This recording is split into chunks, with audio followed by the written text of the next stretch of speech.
Hey guys, welcome back to another week of Sam Scoops, and happy Sunday to all of you out there. This week we are focusing on the law and journalism impact. I've been really excited to share this one story with you guys for a while because it's actually based out of South Carolina. It started with the Post and Courier in Charleston in collaboration with a national investigative publication, ProPublica. But it's focused on the court system. So magistrate courts are kind of a lower level court. They handle like petty crimes, traffic offenses, things like that. While they're not handling like murder cases or things like that, the judges that oversee them can still levy, thousands of dollars of fines. They can send people to jail, and there's a lot of them throughout the state. There's about 300 magistrate courts, and they handle about 100,000 cases, according to this investigation. But the people who are serving in them don't need to have any prior experience in law. That's crazy, right? You think you should have some experience in the law when you're interpreting it and making decisions about people's lives. But that's not the case here in South Carolina. I was reading before, you only had to have a high school diploma, but that's changed. Now you do need to have at least a bachelor's degree, but that can be in anything. So we've had construction workers, pharmacists, an underwear distributor, the article points to. So 75% of the judges serving in magistrate courts right now do not have any experience as lawyers. They're not lawyers. So that's crazy. And on top of that, because the investigation doesn't end there, so you don't have to have that much experience, then you go through 57 hours of training, which is very little if you consider, what our police officers have to go through, even like our barbers, they're saying, go through more, which is crazy because you're determining people's lives here. And then on top of that, so there's not a lot of requirements to get in. There's not that much training once you do get in. And then state senators in South Carolina are nominating people for this, and there's not a lot of oversight about who they pick to go in these courts. And so that's a problem. There's a system in place. There's supposed to be like checks and balances for these nominees, but that's not really being held up. So for me and you, that could be crazy, right? But in the article, they actually quote a person from the American Civil Liberties Union that said, "What I witnessed firsthand was beyond disturbing. Sitting in these magistrate courtrooms, I've watched lives being ruined with alarming regularity. So on the regular, they're being ruined." And so that's an issue, right? And so besides looking at the requirements, this investigation also kind of went in and they reviewed cases across South Carolina, and they uncovered serious judicial errors of misconduct in 30 of the 46 counties within South Carolina.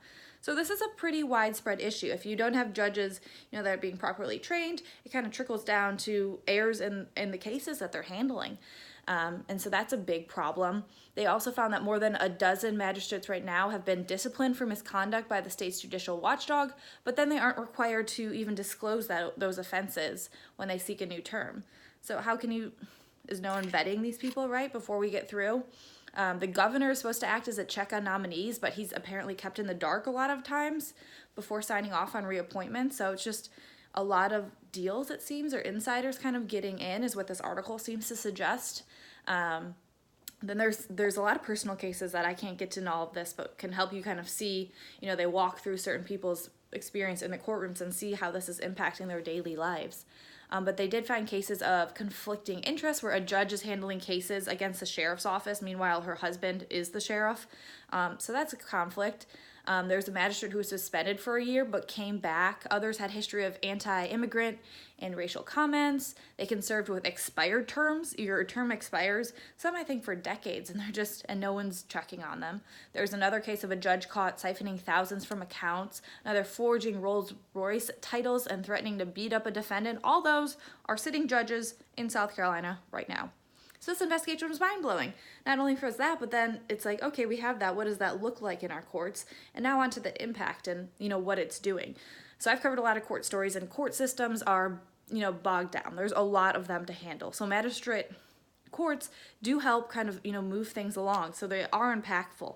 But if we have all these loose ends and loose requirements and things like that, and no one's really checking into them, then the article kind of says, then we're impacting having these loose standards, we're impacting those who need to be able to defend themselves. And so that's an issue. Why should you levy thousands of dollars if that's not the right, or go to jail even? It's really impacting people's lives, and so it is a problem. The silver lining to this investigation is, since they kind of started reporting this and putting it out, a state senator has proposed a bill that would tighten those standards, which it would be great to see that, right? We want to be able to trust the court system with where these cases go and how they handle it. So that state law that's sitting in waiting, you know, for the senators and House of Representatives to approve would kind of increase the legal training required for the magistrates who aren't lawyers. It would increase protection for many of the criminal defendants who appear before them and add another layer of scrutiny to those appointments. So I really encourage you guys to read this. It was mind-blowing. I couldn't put it down. It's an article that I will link. The second story, we're focusing on police officers. So police officers work a lot of overtime, and this story comes out of a broadcast station in Austin, Texas. So police officers there were able to clock hours and then save that overtime pay for when they wanted to leave the department. But for about a year, the Austin Police Department was working on a contract with the city, and something was going on, and it was just like a gap year. And during that time, one of their police officers died. He left behind his wife and his kid, and during that time, during that gap of the no contract, the department actually put a cap on overtime pay that they were going to have. So this guy died, but he was actually owed $29,000 that they just weren't going to pay because of the stipulation they put in place. But this guy didn't leave willingly during that year. You know, he was doing everything right, but because they were in this weird contract, his family now missed out on like around $30,000. And so that woman, the wife, the widow, you know, was petitioning the city, like, is there any way we can, you know, get my husband paid for the work that he did? And they were kind of just brushing it off. And so the journalists in this story took it upon themselves to look into it. And they found this gentleman wasn't alone. There's actually 8 other officers, I believe, who were denied sick pay during that gap. They're either resigned or they retired. I think he was the only one who actually died. And so, like, that's a big amount. And it's like, well, we don't want to pay him because then we'll have to pay everyone type of thing. But this investigation actually found the city made exceptions for 2 high-ranking officers who were rehired later. So those higher-ups were kind of paid their sick pay, but these people weren't.